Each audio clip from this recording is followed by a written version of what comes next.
Mod Q Air. To recline or not to recline? It is a question that is prompting fierce debate on social media, and it's all because of the viral video of a man punching the back of a woman's seat in economy. She now says she plans to go to the FBI and press charges against the offending passenger. When Wendy Williams reclined her seat on an American Airlines flight, she had little idea of the trouble that was in store. She says she was flying back from a teachers' convention when the man sitting behind her asked if she would return her seat forward while he ate his meal. Williams says she did, and that she reclined it again only when he was finished eating. But Williams says the man started punching her seat repeatedly, as the video shows. CNN's not able to reach the man in the viral video for comment. To recline or not to recline, it's not the first time the issue's been brought up in the close quarters of economy. In 2014, a United Airlines flight was forced to divert when two passengers got into an altercation over a gadget called the Knee Defender. The tool was invented by Ira Goldman in 2003. The idea is to block the seat in front of you from reclining. Goldman told me it's all about passenger consent. If I buy an economy ticket and it's this much space, that's the space I get. But I don't agree when I get on an airplane to saying, sure, come and whack me on the knees. And so the travelling world is once again roiled by the question of reclining seats in economy and just what is the right thing to do. As airlines cram in more seats to fit more passengers, they're going to have to reckon with the consequences of their design.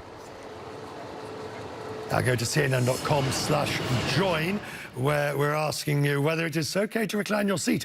Is it fine any time? Never? Tit for tat? Or only if you ask?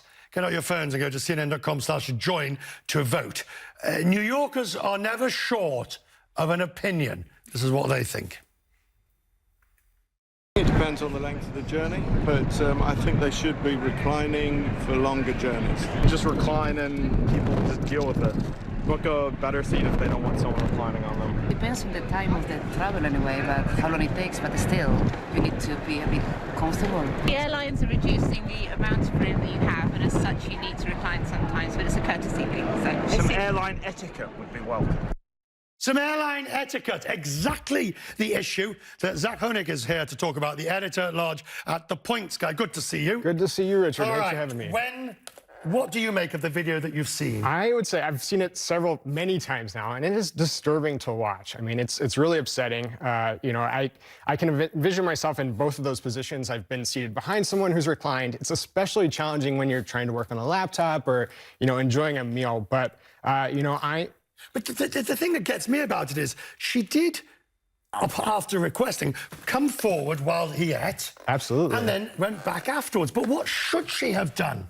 Well, I mean, I think that because he responded so heavily at first, I would have just stayed forward, you know, moved the seat all the way back up and stayed in that position. Obviously, he was really irritated. Maybe he was having a bad day, but definitely, you know, he responded. And yet, there is this view. Look, I've paid for this seat. This seat reclines by all of 3 inches. It's my right to recline. Yeah, no, absolutely. I mean, I've been in both positions. It's you know, I certainly wouldn't have responded the way that he was, and that was what was really upsetting about that video. Is just, you know, he should have said politely, perhaps, you know, would you mind moving your seat up? And if she hadn't, then I would have just sat patiently. I mean, it's a short flight. He was flying from New Orleans to Charlotte. Can't be more than an hour and a half. It was pretty horrific.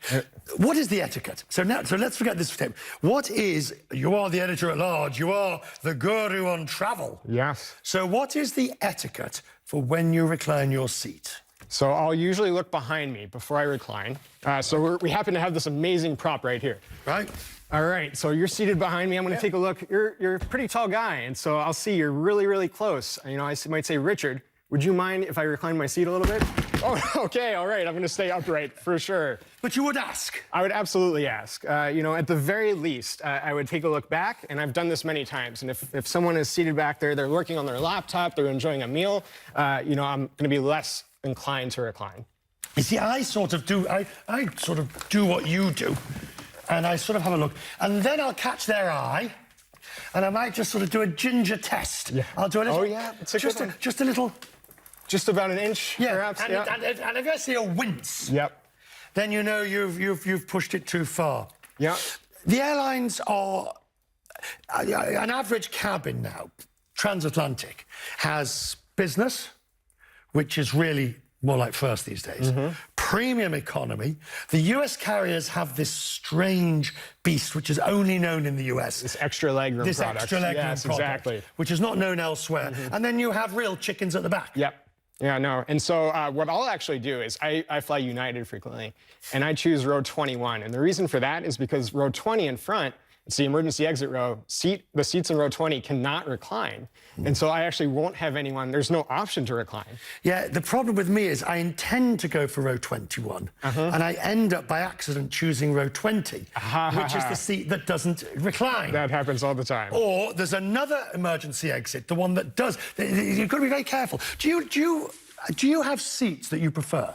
Yeah, oh, certainly. I mean, this particular aircraft they were flying on is the Embraer 175, and so it's a regional jet, but the seats are a little over 18 inches wide, and so it's more spacious than what you'd find on most short-haul flights.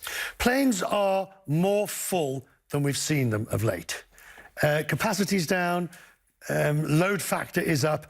Is there an inevitability to these sort of disputes? You know, I mean, it certainly happens. I've witnessed it myself. Nothing this violent, and what he did was appalling and really difficult to watch, but certainly not the way I would behave. I should hope not, or you'd be off this aircraft. All right.